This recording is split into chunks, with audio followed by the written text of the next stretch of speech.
Paix sur vous tous les frères et sœurs, j'espère que vous allez bien. Aujourd'hui, on va parler ensemble de la guidance de l'Éternel, le Seigneur qui guide et qui égare qui il veut.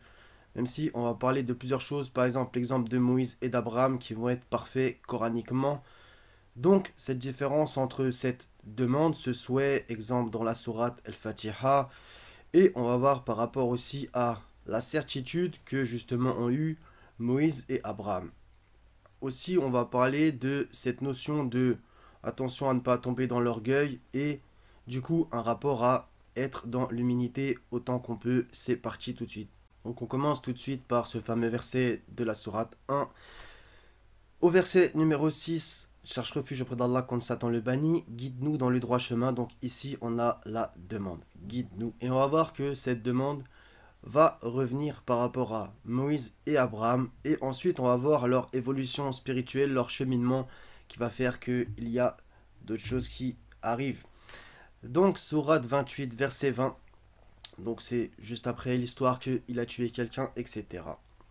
Lorsqu'il se dirigea vers Madian, il dit: Je souhaite que mon Seigneur me guide sur la voie droite. Je souhaite. Donc, ici, on a la notion de souhait. D'accord, donc ça va être très intéressant. Ensuite, il est justement à Madian dans la sourate 20 au verset 10. Lorsqu'il vit du feu, il dit à sa famille: Restez ici, je vois du feu de loin, peut-être vous en apporterai-je un tison. Où trouverai-je auprès du feu de quoi me guider? D'accord. Donc là, il a eu le souhait. Ensuite, quand il est à Madian, justement, où trouverai-je auprès du feu de quoi me guider? Donc vous voyez que là déjà, il a évolué. Et comme c'est écrit dans d'autres passages, il est resté là-bas plusieurs années. Ensuite, toujours dans le cadre de sa mission, donc comme tu l'as vu, au tout départ, il est en Égypte, il tue quelqu'un, il souhaite la guidance. Ensuite, il se réfugie à Madian, donc dans un autre lieu. Là, il sait qu'il peut trouver la guidance, comme on l'a vu auprès du feu, bon, cette histoire du puissant ardent, etc. D'accord. Ensuite, il est envoyé vers Pharaon. Il y a toutes ces histoires de miracles, etc. Et parmi ceux-là, le fait que Pharaon les renvoie, finalement qui se mettent à les poursuivre, l'armée de Pharaon ainsi que lui. Et voilà, les enfants d'Israël, au final, se retrouvent devant la mer, et comme c'est écrit dans la sourate 26, versets 60 à 62, au lever du soleil, ils les poursuivirent. Puis quand les deux parties se virent, les compagnons de Moïse dirent: Nous allons être rejoints. Donc voilà un peu aussi la différence que l'on va voir avec le verset d'en dessous par rapport à les compagnons de Moïse, comment ils réagissent, et Moïse. Il dit, donc Moïse: Jamais, car j'ai avec moi mon Seigneur qui va me guider. Donc eux, ils arrivent devant la mer, ils flippent. C'est normal dans un sens. Mais Moïse, regardez le niveau. Jamais, car j'ai avec moi mon Seigneur qui va me guider. Alors nous révéla ma Moïse: Frappe la mer de ton bâton. Elle se fendit alors et chaque versant fut comme une énorme montagne. D'accord. Donc il est passé de la demande à la conviction qui peut trouver la guidance à la certitude que le Seigneur va le guider. Vous voyez l'évolution, comment elle est très très très très grande. Et donc du coup, il y a toute une leçon, et c'est splendide comment Moïse a vécu cette foi, cette certitude de croire dans le Seigneur comme s'il le voyait. Il avait vraiment la certitude, il arrive devant la mer, aucun doute, elle va s'ouvrir. D'accord. Alors que ses compagnons, eux, nous allons être rejoints. Ok. Donc on voit ici la différence qu'il peut y avoir.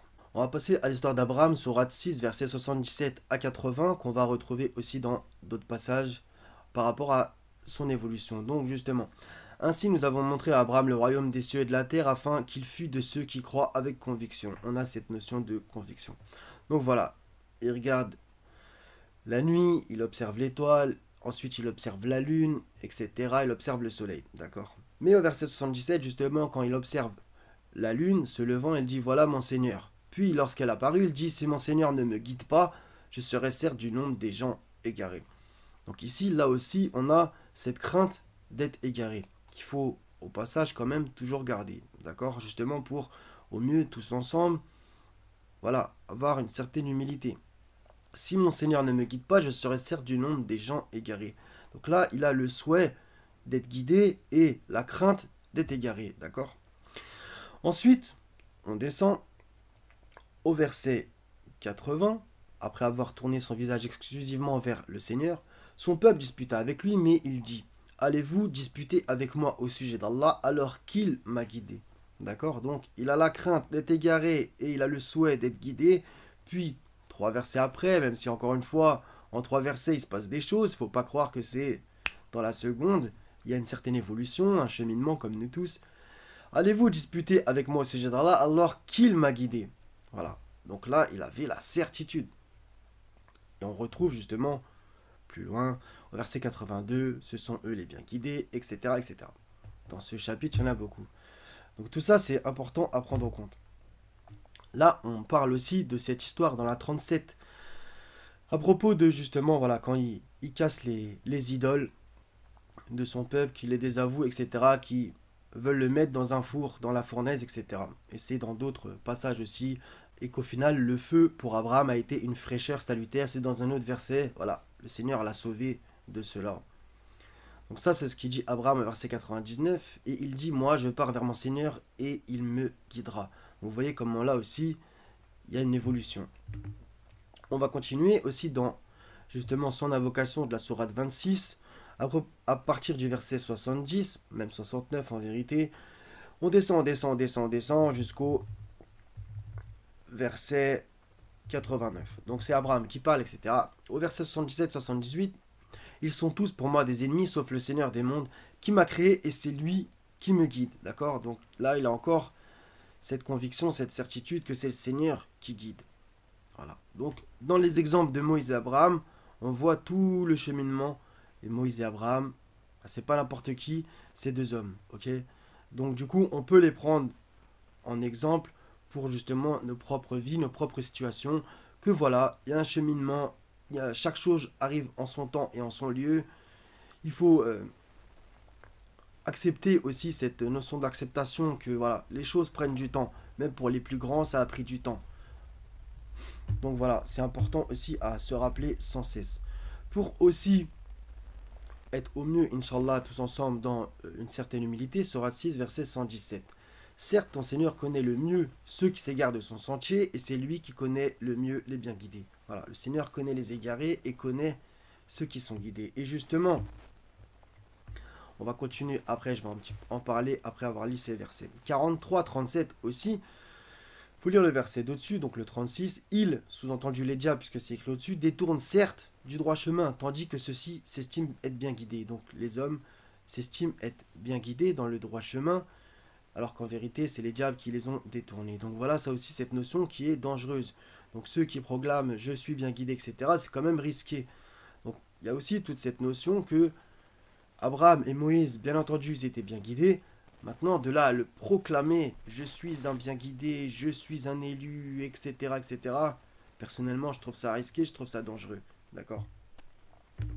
Sourate 16, verset 37, je vais prendre deux petits exemples dans ce passage et dans celui qu'on va se lire après, par rapport à justement qui Dieu guide, qui Dieu égare. Même si, encore une fois, il y a aussi cette notion de libre arbitre.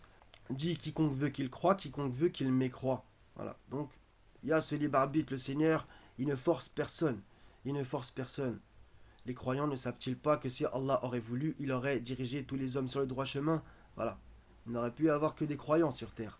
Mais il y a plusieurs communautés, des gens qui croient, des gens qui ne croient pas, des gens qui s'associent, etc., etc. Donc le Seigneur, il sait mieux toutes ces choses et il faut en prendre leçon.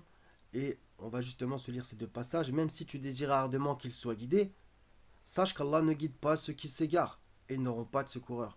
Allah ne guide pas ceux qui s'égarent. Donc il faut que le Seigneur y trie par rapport à ceux qui sont guidés parce qu'eux aussi ils ont voulu être guidés. Ceux qui sont égarés parce qu'ils ont voulu s'égarer aussi de eux-mêmes. Parce que le Seigneur, justement, il a montré le droit chemin à tout le monde. C'est ça aussi que, des fois, il y a cette espèce d'imbroglio. Les gens, ils pensent que Dieu, voilà, il a prédestiné cela, c'est déjà dans le feu, cela, c'est déjà dans le paradis. Non. Il y a des grandes lignes qui nous sont prédestinées, comment tu t'appelles, où est-ce que tu nais, etc. D'accord? Maintenant, on a nos choix à faire. On arrive à des carrefours dans la vie tous les jours. C'est cette notion aussi de destinée, voilà, qu'on doit tous accomplir. Et c'est par nos propres mains. Le Seigneur nous envoie des signes, des dons, etc. C'est très très vaste comme sujet, mais c'est nous qui prenons les décisions au final. Sourate 76, verset 3, nous l'avons guidé dans le chemin, qu'il soit reconnaissant ou ingrat. À propos de l'homme avec un grand H. Voilà. Donc c'est ça aussi qu'il faut se dire sans cesse. Nous l'avons guidé, encore une fois. Justement, dans la 13-27, ceux qui ont mécru disent pourquoi n'a-t-on pas descendu sur lui un miracle violent de son Seigneur. Dit, en vérité, Allah égare qui il veut et il guide vers lui celui qui se repent. Donc là, par exemple, on a un des exemples de qui sait que le Seigneur guide. Il guide vers lui celui qui se repent. Il y en a plein d'autres, mais c'est pas la vidéo de dire qui va être guidé par quelle action et comment, etc. Ou qui va être égaré, etc. Ou qu'il est, ou qu'il sera. C'est pas cette chose dont je veux parler dans cette vidéo. C'est la notion de souhait, de demande et pour ensemble, Inch'Allah, d'arriver à cette certitude. Tu as demandé, tu as reçu et ensuite tu es sûr. C'est justement ce que a fait Moïse. D'accord? Donc justement dans Al-Fatiha, guide-nous dans le droit chemin.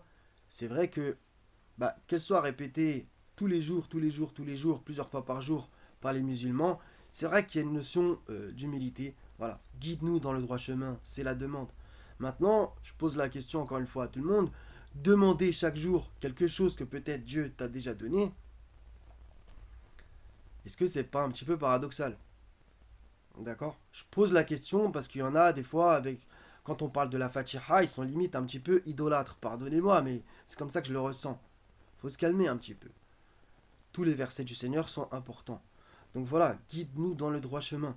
Donc ça, c'est la demande. Et comme on l'a vu avec Moïse, je souhaite que mon Seigneur me guide sur la voie droite. Qu'on l'a vu aussi avec Abraham.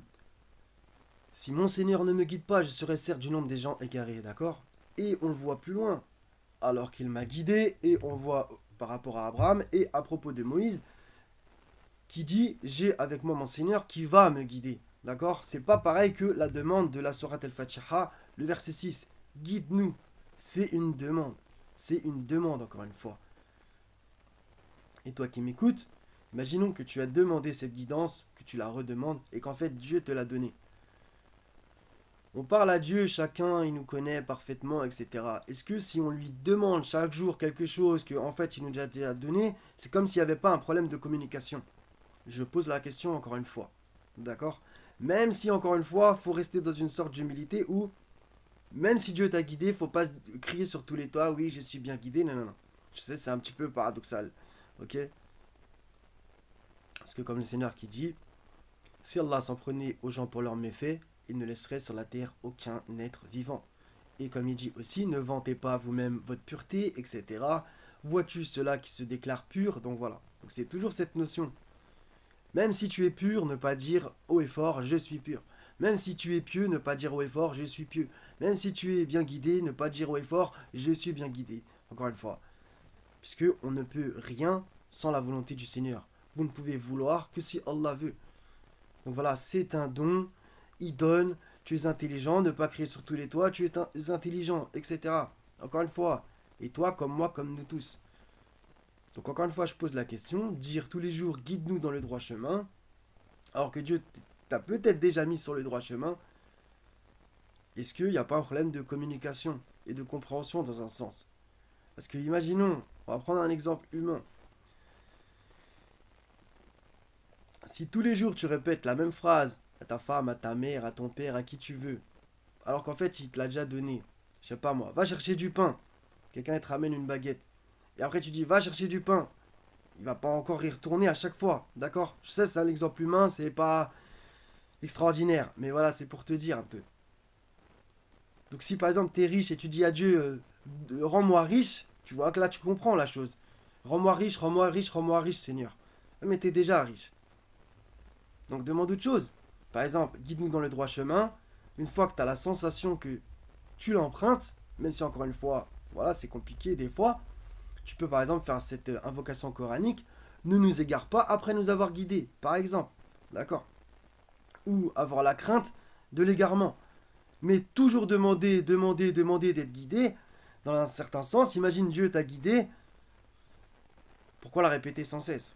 D'accord? Donc une fois de temps en temps, j'estime que oui, mais tous les jours, voilà. Donc je voulais m'exprimer là-dessus, je sais ça va pas forcément plaire, etc. c'est pas grave. Donc encore une fois, c'est le Seigneur qui sait qui est bien guidé, qui sait qui est égaré. Et comme il dit lui-même, voilà, Allah ne guide pas les gens injustes, etc., etc. Il y a plein de notions. Il guide ceci, il égare cela, parce que aussi ils ont voulu s'égarer et d'autres ont voulu être guidés, comme c'est justement écrit dans plein de passages.